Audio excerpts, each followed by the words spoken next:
efa nomenao anay tokory Jesosy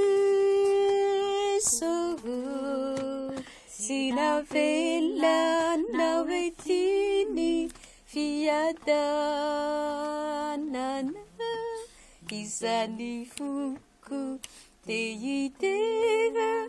ankalazana afatahotra sy afakaia kuna miafy na mikwaza ny ampy tsoety ampenaiko fahazava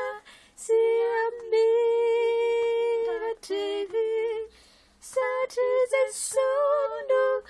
eo anilako hitantana zany sandry ny azo ianterana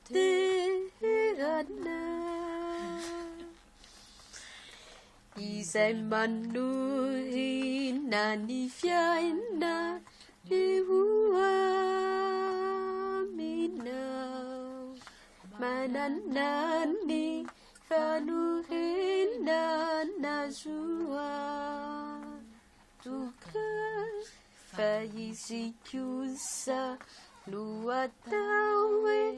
olon-tsambatra ny fiadanana ho anapakaziza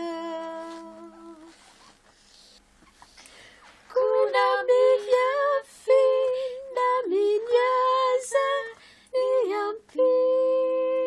tsolety antenainy fahazava sy amiratrery satria Jesono eo anilany hitantana zany sandry ny azo ianterana